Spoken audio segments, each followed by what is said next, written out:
Welcome back guys, we're back in another WordPress tutorial. This time we're going to be going over how to customize our WordPress site.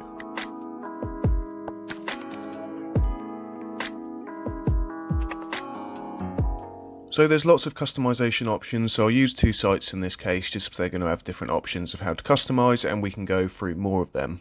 So to actually customize it, the first thing you want to do is log into your dashboard on your WordPress here and then head over to your actual site itself. You can also access this by going to Appearance and then going to Customize. If you've gone through the actual site or you're logged onto the site already, you can just head over to the little paintbrush over here and also hit Customize. Now on the left hand side you're going to get a bar with all the options that you can change, and on the right hand side you're going to get a live preview of your actual site. So as you change it, it will also change over, which will give you a good impression of what it looks like, so you don't have to keep publishing it and then checking it and then coming back and changing it again. So according to your theme, it's going to have different options here. So mine is the active theme music and video, so I've got these options here. Now if I head over to the other site and I go to Customize, and as you can see on this site here, it's not got quite so much going on. It's a completely different theme and they've got slightly different options. So for instance here on our first selection, we've got the recent post slider, which is this thing here, and it will display all the recent posts and also a template if you want to add it. So let's click on that and let's see what the options are.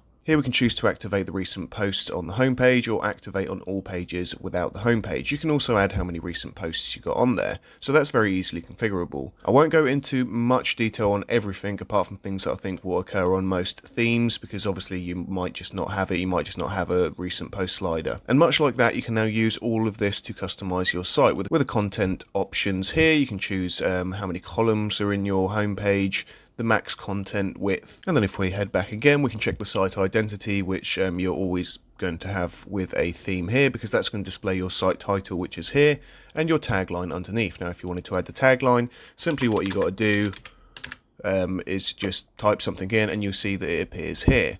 Another way to change it if you're not sure how to find it through the menu is actually clicking on the blue button. So if I take that away, let me come back out of here and say I'm not sure exactly how to find this search widget here. So click the blue button and it's going to take you exactly to that area.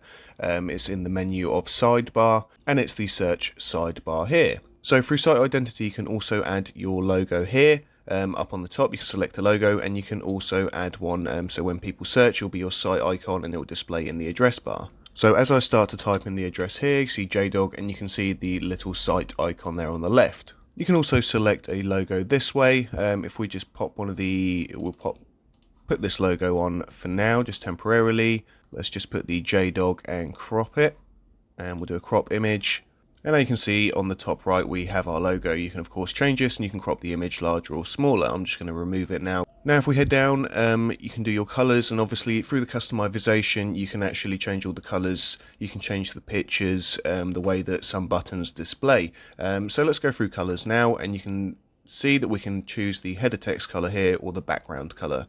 I've kept mine as white because we've got a black background there, and then it offsets quite nicely with this black text wrap here. However, again, if you did want to change it, all you got to do is just change it and it'll change right away. You can see whether you like it or not. If you don't like it, you can just change back again. Of course, we'll publish once we're all done, but if you have finished already, you can just publish at any point whenever you've finished changing the customization. So this theme lets us choose our header image, so let's click on that. And it's got a really neat feature of allowing you to add some buttons on the header as well. It is very simple to configure on here. All you got to do on the most cases, add a title. And if it is stuff like buttons here which need a link, you just need to put the link in, and it's simple as that, and you've got yourself two linked pages. Of course I'd suggest interlinking these to your own pages, so it's an easier way of navigating because it's right there, it's on the header and it's on the main menu.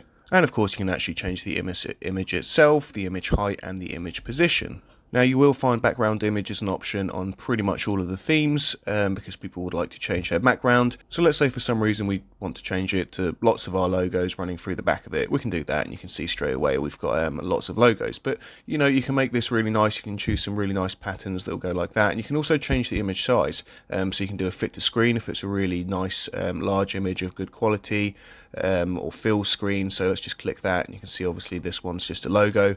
It's quite small and the quality is not that great. However, depending on the picture that you put, you could actually have a picture as your background. Some selections like the back to top buttons will let you select the colors of when you're actually using it. So here I've selected the green color once the button hovers over it. and a white background cover when it hovers over the color as well. So you can see it changes, and you can see, or people will be able to tell that this button is active, and if they press that, it'll take them back to the top of the page. Now your menu options you'll find on pretty much all themes. Again, if we click on menu here, it will show the menu that you currently have. So that will be your home, your gaming feed, and all your pages set up into a menu. So let's go into our primary menu here, and of course we have already built this, but you can add items. You can rename your menu, and if we just go ahead to add items here, you can add pages, posts, categories, tags, that you've already done. You can also add custom links. So if you just wanted to link one of your Facebook pages, you can just add your Facebook URL, write a link text there to let them know where they're going, and you can actually add to the menu this way. Same with the pages here. You can go through all of your pages and then add pages if you haven't added them already, and they'll show up.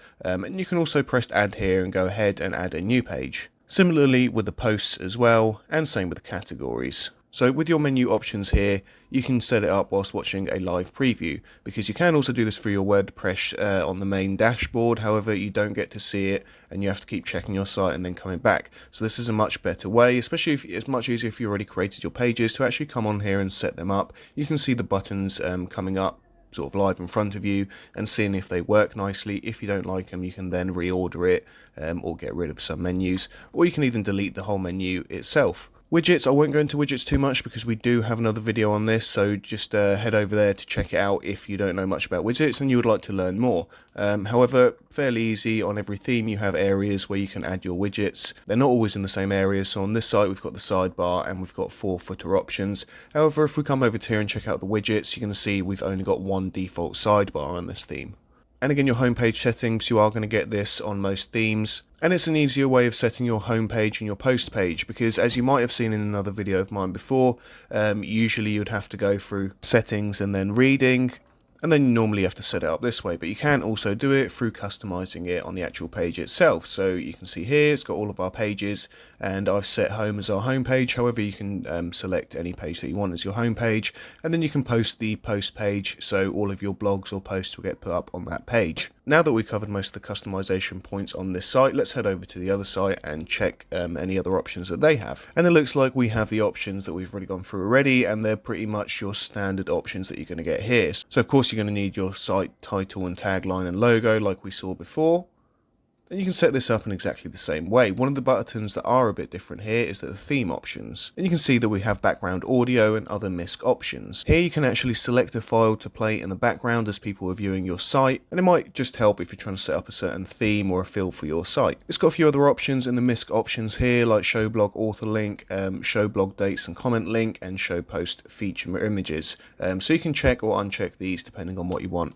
So with the site, let's go ahead and actually add a image here, and just to see what that looks like. And as you can see, we now have a background image. It's not been correctly sized. We can always change that in the future, but I just wanted to show you putting one on. So background images work exactly the same on this site as well. You can remove or change the image. And you can of course change this of how it's showing the images, so it might be a default fit to screen, fill screen, repeat, or custom. Now as you can see, different sites have different options that you can choose to customize here, but on the most part you are going to get certain ones always. So you're going to get your menu, your widgets, your homepage options, background images, header images, background colors, and stuff like that. However, now you know exactly how to use these to actually customize your site and change it to suit you. And I personally recommend always taking some time just going through all the customization options, although it might seem a bit long sometime, but you know, some themes hold some really key features that might make yours stand out from other sites. And it also shows the importance of picking a good theme to start with, because it's going to give you the best options to go forward with. Because if you pick a theme that doesn't suit you very well, and you end up 2 months into your site, you know, you built it up exactly how you want it, but you want to add other things and you're not able to without changing the theme, and then you'll have to go back and change everything over to the new theme. And if you are looking to get yourself online, don't forget to check out SeekaHost. They've got some great packages, secure hosting, and I thoroughly recommend them. I use them myself. So we'll see you next time for the next tutorial. Bye bye.